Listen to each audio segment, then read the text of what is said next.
यदा यदा हि धर्मस्य ग्लानिर्भवति भारत अभ्युत्थानम् अधर्मस्य तदात्मानं सृजाम्यहम्। कुरुक्षेत्र के युद्ध स्थल में सैन्य निरीक्षण। धृतराष्ट्र उवाच धर्म क्षेत्रे कुरुक्षेत्रे समवेता युयुयुश्चोच्यम मामकाः पांडवाश्च किम कुर्वत संजय। धृतराष्ट्र ने कहा, हे संजय, धर्मभूमि कुरुक्षेत्र में युद्ध की इच्छा से एकत्र हुए मेरे तथा पांडवों के पुत्रों ने क्या किया। तात्पर्य, भगवद गीता एक बहुपठित आस्तिक विज्ञान है जो गीता महात्म्यों से सार रूप में दिया हुआ है। इसमें यह उल्लेख है कि मनुष्य को चाहिए कि वह श्री कृष्ण के भक्त की सहायता से संवीक्षण करते हुए भगवद गीता का अध्ययन करे और स्वार्थ प्रेरित व्याख्याओं के बिना उसे समझने का प्रयास करे। अर्जुन ने जिस प्रकार से साक्षात भगवान कृष्ण से गीता सुनी और उसका उपदेश ग्रहण किया, इस प्रकार की स्पष्ट अनुभूति का उदाहरण भगवद गीता में ही है। यदि उसी गुरु परंपरा से निजी स्वार्थ से प्रेरित हुए बिना किसी को भगवद गीता समझने का सौभाग्य प्राप्त हो तो वह समस्त वैदिक ज्ञान तथा विश्व के समस्त शास्त्रों के अध्ययन को पीछे छोड़ देता है। पाठक को भगवद गीता में न केवल अन्य शास्त्रों की सारी बातें मिलेंगी अपितु ऐसी बातें भी मिलेंगी जो अन्यत्र कहीं उपलब्ध नहीं है। यही गीता का विशिष्ट मानदंड है।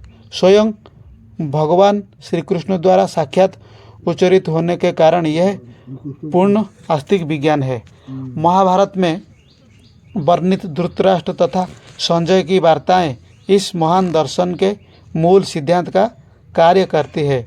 माना जाता है कि इस दर्शन की प्रस्तुति कुरुक्षेत्र के युद्ध स्थल में हुई, जो वैदिक युग से पवित्र तीर्थस्थल रहा है।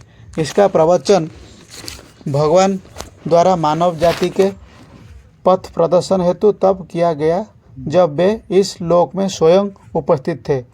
धर्म क्षेत्र शब्द सार्थक है क्योंकि कुरुक्षेत्र के युद्ध स्थल में अर्जुन के पक्ष में श्री भगवान स्वयं उपस्थित थे।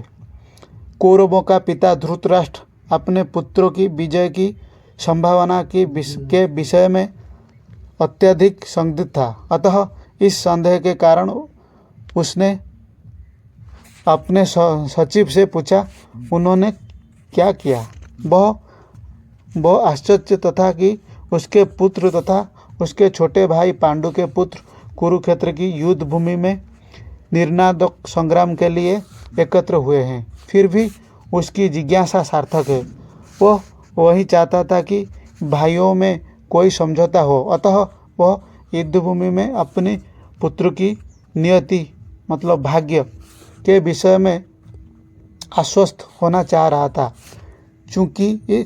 चूँकि इस युद्ध के कुरुक्षेत्र में लड़ा जाना था, जिसका उल्लेख वेदों में स्वर्ग के निवासियों के लिए भी तीर्थ स्थल के रूप में हुआ है। अतः धृतराष्ट्र अत्यंत भयभीत था कि इस पवित्र स्थल का युद्ध के परिणाम पर न जाने कैसा प्रभाव पड़े। उसे भली भांति ज्ञात था कि इसका प्रभाव अर्जुन तथा पांडु के अन्य पुत्रों पर अत्यंत अनुकूल पड़ेगा, क्योंकि स्वभाव से वे सभी पुण्यात्मा थे। संजय श्री व्यास का शिष्य था। अतः उनकी कृपा से संजय धृतराष्ट्र के कक्ष में बैठे बैठे कुरुक्षेत्र के युद्धस्थल का दर्शन कर सकता था। इसलिए धृतराष्ट्र ने उसके युद्धस्थल की स्थिति के विषय में पूछा। पांडव तथा धृतराष्ट्र के पुत्र दोनों ही एक वंश के संबंधित हैं, किंतु यहाँ पर धृतराष्ट्र के वाक्य से उसके मनोभाव प्रकट होता है। उसमें जानबूझकर अपने पुत्र को कुरु कहा और पांडु के पुत्र को वंश को उत्तराधिकार से विलग कर दिया। इस तरह पांडु के पुत्रों अर्थात अपने भतीजों के साथ धृतराष्ट्र की विशिष्ट मनः स्थिति समझी जा सकती है।